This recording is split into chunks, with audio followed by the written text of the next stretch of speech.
Alright, we ready to do this or... What? What?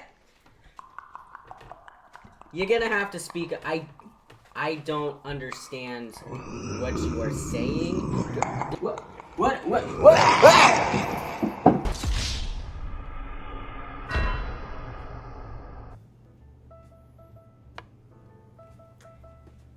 I guess welcome back.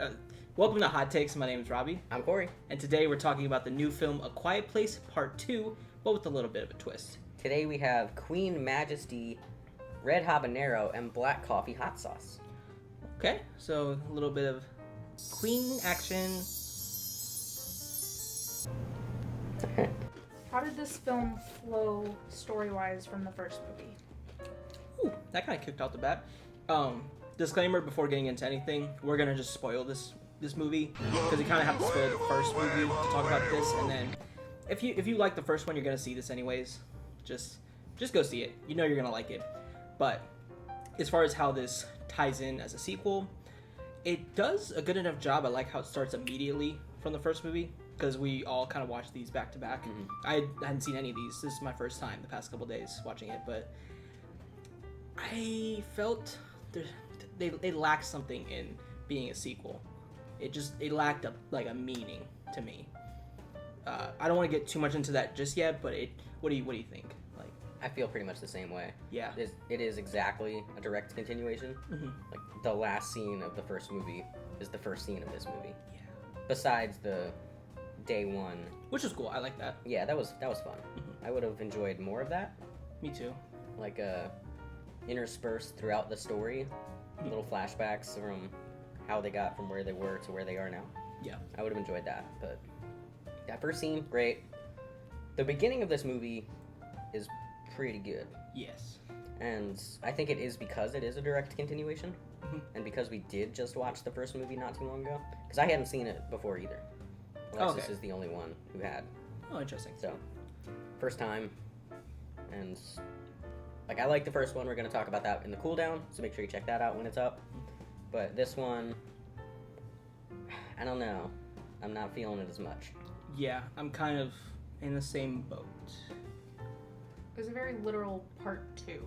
Like, it wasn't, A Quiet Place 2. It was the second part of the first movie. Yeah. I don't think it was planned that way, though. No. At least from the start. No. I mean, granted, this could be way worse as like a quote-unquote cash grab if they wanted to do that. But that doesn't seem like his goal. He wanted to tell some type of continuation and do it right. I mean, granted, John Krasinski, he's phenomenal as a director. He's a good director. Think everything's shot so well. Like, even the things that shouldn't work because he's just so good at like what he does behind the camera. Yes. Yeah. But I'll give him that. Yeah. But as far as just the structure and how it just didn't feel necessary. Yeah. It's almost like if this was one long movie, this is the slow second half. Yeah. Where you're like, all right, we kind of picked it up in the first, and it took a little standstill. Yeah. I mean, if you combine these movies together, it's still shorter than Justice League. That is true by half. Yeah. Almost. Well, no, it's like 3 hours versus 4. Math.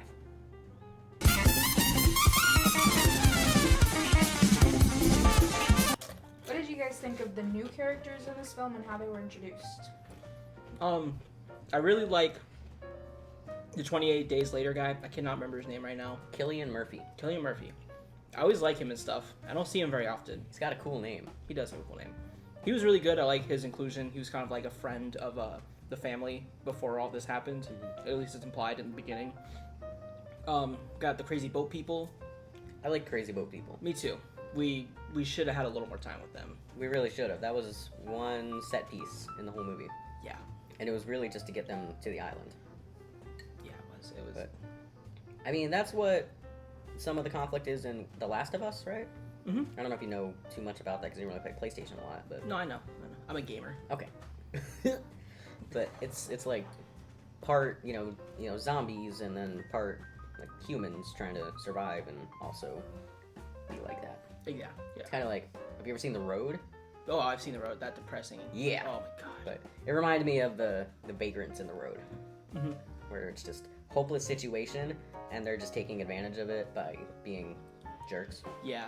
Or like This Is the End. where what's his face has Channing Tatum as a gimp. Oh. Alright. It's the same thing. Same thing. Sounds like it. It's like The Walking Dead. I mean, every other season has some crazy nonsense and no zombies. See, The Walking Dead is now a I'm different kind of almost story, at though. odds with what we said, because I feel like that's a bad thing in most of those instances. It Some of is. those instances. Yes. Like The Walking Dead, Mhm. it's a zombie show, but all the conflicts is with people. Mhm. When I want it to be more about zombies. Yeah. But this, I feel like there isn't enough human drama. It's lacking. Yeah. Which the first didn't have a lot to begin with, Mm-hmm. but the first really intrigued you with the sense of uncertainty. Like, Right. You don't really know what's happening next. You don't know, at any moment things could hit the fan. But now that you know more about this world, about these monsters, it's less stressful. Yeah. Which There's is, less impact with it. I'm trying to hold my tongue on like what I think this movie should have done, because I feel like that's Lee's favorite. Yeah. Yeah. I feel like they really hyped up the human drama too, because if you remember the trailers that came out, it was them sitting in that furnace whatever thing, and his whole thing was, the people that are left aren't worth saving. And that was almost the catchphrase for this whole movie. Mm-hmm. And then you had 10 minutes worth of crazy boat people. Not even 10 minutes. Yeah. It was like a 5-minute scene. I mean, they didn't even say They the people didn't they say a thing. They didn't save them. They didn't survive. That is kind of funny in hindsight. They do all this to go save them, and then like the second they get there, it just everyone's dying. Everyone's gone. Yeah. We'll get it. I guess we could talk about that island of people then. Yeah, that was a neat concept that I think. Again, it could have used a little bit more. Yeah, weirdly enough, like I loved how the first one was so tight, Mhm. and like it didn't feel like it wasted any time. It just boom, boom, boom, over. Whereas this is like boom, boom, boom. None of these booms are really hitting at all. Remind me when we get to the least favorites to kind of dive into how I felt like they should have handled that island of people, Yes. and I'll talk about that. Yeah. We'll talk about it later. Yeah. Anyway, let's just get into what Alexis is gonna ask us next. What were your guys' favorite things about this film? The editing, the directing, the acting. Ugh. The actors are so good. Like I said before in the beginning, John Krasinski just really knows what he's doing. I can't wait to see what else he wants to do when he wants to do a different concept. Because this still just feels like something that he felt the need to do, not Mm-hmm. like the first one where it really felt like a passion project. But yeah, it just looks great. There's no complaints on the technical aspect at all. I'm not gonna get into complaints. I have one or two, but like you said, it's the acting, it's the directing, it's the pacing. Yep. Although I find this movie is too short, what is there is paced very well. Yep. John Krasinski, for the one scene he's in, Mhm. is still the most compelling character. Yeah. That's just my opinion. At least in this one, I loved Emily Blunt in the first one. I thought she killed it. Yeah, in the first one she did. Yeah. We'll get into it. Positives. We'll get into it. Positives. Positives. Think of the positives. Think about the sound. The sound design was good. I couldn't appreciate it because, fun little story for you. We went to go see this at Cinemark, and the whole screen was like shrunken down like this, and the sound quality was just decent. It wasn't great. It wasn't great. No. I mean, luckily we got some free passes out of it, but We unfortunately didn't get to see this in Dolby no. because Cruella was in Dolby. Why? Why? The movie all about costumes and looks was in Dolby.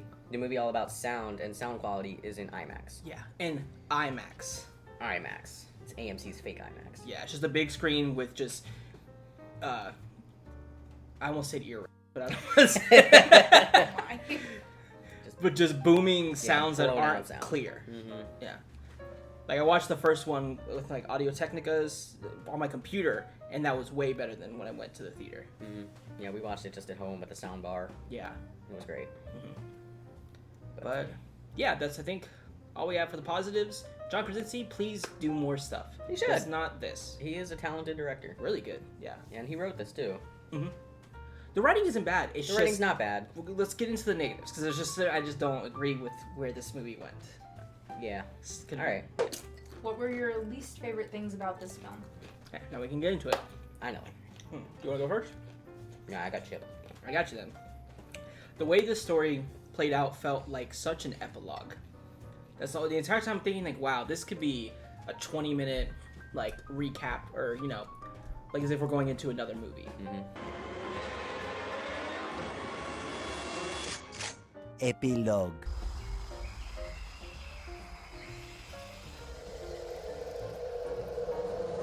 These are the things that happened. The characters they have met. The mini Shia LaBeouf got his leg, and I don't know. It just didn't feel like anything really happened. Whereas the first movie, you're this whole big intrigue about what the things are and what's going on, and then it gives you a nice conclusion.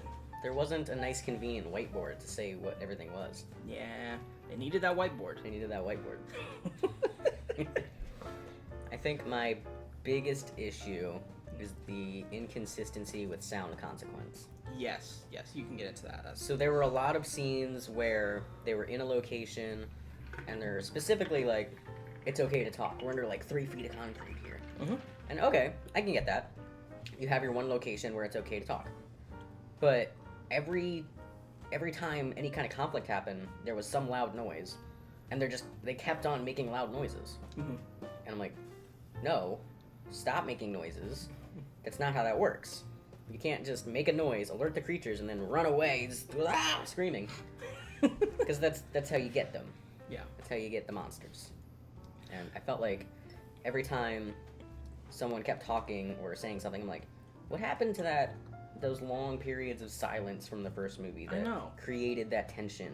Yeah. And, made you anxious. And then when that jump scare finally happened, it's like, ah!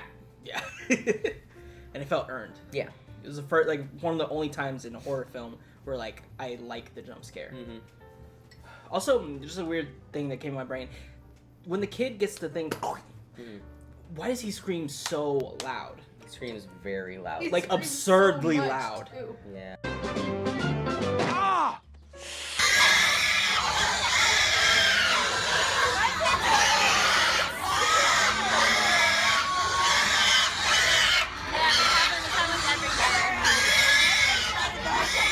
Like, I get he's in pain. I would have enjoyed it more if he was, like, screamed for a little bit, but then was, like, holding it in, just like, but he's just vocally going insane. He was maybe one of my least favorite characters in this movie. Yeah.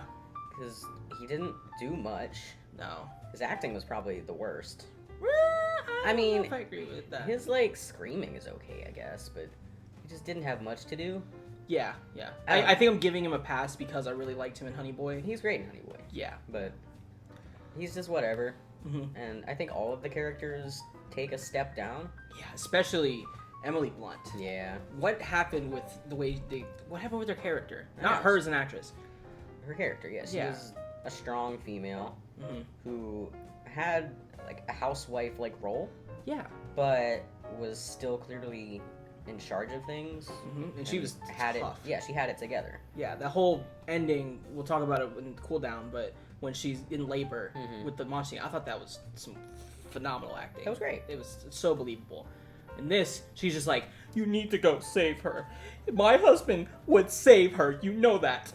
You need to help me. I'm like, what? Where did that come from? I don't know why she decided he needed to go help her. Because he's the male. Because he's the male. I guess they wanted to continue that father-daughter bond that they had in the first movie. That's so weird. I thought it was interesting that they picked an actor that looked very similar to John Krasinski. I mean, when you have full costume on, they look very similar. With a beard, he looks. With the beard, yeah. they do. Without a beard, they do not. I mean, look no, like not at all. But Not at all. I think it was it was so silly because I don't think he needed to die in the first movie. I thought it was a good conclusion piece, but then they continued it, and it's like, well, now we're missing the pivotal character of this whole movie. And that's, I think, the missing piece. I think he held it together so well, and what little family drama there was he was the centerpiece of it. Yeah, that's true. And Cillian Murphy does a great job. Oh, he's great. He's an amazing actor, probably better than anyone in this movie. Maybe not in this movie necessarily, but he acts the best in the film. Yes. Yeah, because there's some great actors, but he blows them all out of the water. But he's just, I don't know, he's just kind of a surrogate father figure. Yeah, and it's just so quickly added strange, that he's that. Yeah. But like Emily Blunt should have went to get her daughter. Yes. Had him stay with the kid, and then none of that conflict would have happened. Yeah, just so much poor decision making. So we were watching Red Letter Media talk about the first one, and they were commenting about poor decisions, like, oh, this is kind of dumb that they did this. Yeah. This movie does so get many it. like brain dead decisions. I think, to be fair, if Emily Blunt had gone to get the kid, there wouldn't have been any progression. I think the thing is that the idea behind that whole decision was that she would have just brought her back and they would have kind of struggled. I would have appreciated that if she didn't vocally say, you need to I get agree. her back. Absolutely. If he did it out of the kind of his heart, or he felt like a reason to. That could have been, because, I mean, he was missing his own kid. Yeah. Maybe he could have seen that in Emily Blunt's character Mm-hmm. and was like, and she could have tried to convince him, like, no, stay. You have to stay. She'll find her own way back. She'll come back. I know her. Mm-hmm. Or maybe she'll be like, I'll go out and look for her in the morning. Yeah. And then he just goes anyway and leaves a note or something like, you stay here, watch your kids. Exactly. I'll go get her. And then she's like, ugh. And the fact that eventually she leaves her. That's the stupidest part right that there. was, oh my god, I was so over it at that point. It's like, why? And like, I don't know. they want to progress this so she can get further to whatever. It kind of built it up that she was going to do something sneaky. I mean, that was kind of what I was thinking when she gave that whole monologue. I'm like, maybe she's got some ulterior thing. I would appreciate And then it that. was I mean, She did it. No. I was like, okay, so... I don't know. that was pointless. This whole time, Yeah. I was thinking John Krasinski's character was going to know something about the aliens. Because if you noticed in that opening that opening scene, Yeah. the cop, like, goes right up to him and he asks them exactly, like, what's going on? Yeah. You know, it almost feels like he's almost an authority figure. Mhm. And then when he goes into the bar, when they're getting attacked for the first time, Yeah. he's telling everyone to be quiet, almost as if he knows. And I was just thinking maybe that would go somewhere, but I guess he just wanted everyone to be quiet. Just like, this is a family restaurant, you gotta be quiet. John said, Boo! No cell phones. hey, this is a quiet place. But yeah, this movie is disappointing on Yes. another level to us, I think, because it's so well done otherwise, and it just shows so much potential. This world could be so like great if they just did a better job organizing how they wanted to keep the story going. He needs a writer. Yeah, but his writing isn't bad. His writing's not bad from a fundamental level. Yeah, Like, the story level is fine.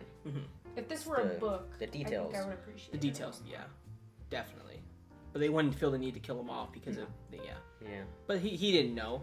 I mean, it's like the stupid news show he did during the pandemic. Do you know Oh, do you know what that? I saw that. Yeah, and then it got bought out for like millions of dollars for another host, Ugh. which was stupid. Make your money, John. I mean, come on. But it's the same instance. Like, oh, this weirdly took off.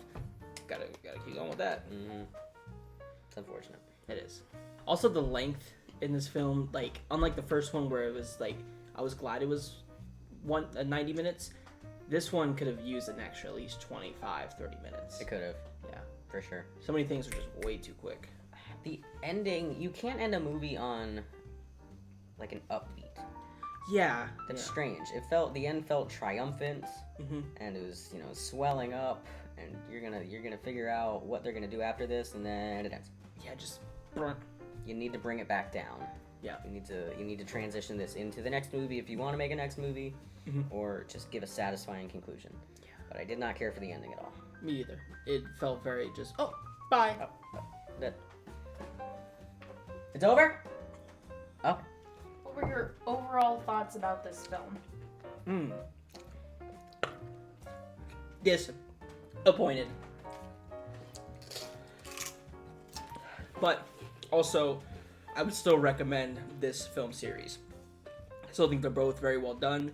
They offer a good amount of thrills, just great camera work, great directing. You're not gonna be necessarily disappointed like we were, I don't think, as a general viewer. But if you felt like you wanted a little more out of it, like you saw the potential of where this series and this like world could go, it just kind of falls flat. I won't regret this. Like you said, this is disappointing. I enjoyed the first one for what it was, even though I had some issues with it. But if this had evolved the story beyond what we already know, changed some of the characters, not changed them, but added to them, made it a little longer, made it a little tighter, I think this could have been a great movie. I agree. But as it stands, I'm a bit underwhelmed, but I still have a lot of faith in John Krasinski. Me too. And I'll watch A Quiet Place Part 3 if it comes out. I'll still check it out, yeah. Hopefully he does more with the story, because this is like middle of the seasons of like Walking Dead, where you're just like, okay, this season, what even happened? It's like a filler episode. Yeah. So Robby, what do you think of our hot sauce? It was pretty good. You could definitely taste the flavors that were mentioned, and it was very spicy when you did a lot. Shocker, if you watch any of these videos, that's always the case. But it was very good. I like it. It's tasty. It would be really good on tacos, I feel like. It would. Yeah. I don't know if it's just like, I don't want to say peppery, because but like, yeah. I don't know what it is about the coffee, but it's got a very, very mild coffee aftertaste. It does. I like it. And I like that. Mm-hmm. Gives it texture, too. There's little like black specks in there that you can see. And some red and stuff. It's neat. But yeah, I highly recommend this. Be sure to check it out. We'll always have the link down below so you can buy it for yourself. So, Robby, what'd you think of A Quiet Place Part 2? What would you rate it?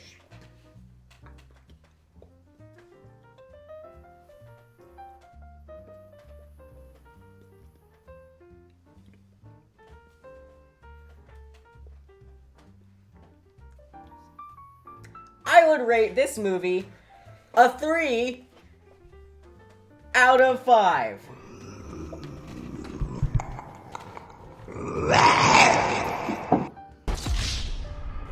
Anyways, be sure to like, comment, subscribe. Let me know what movies you want me to watch next.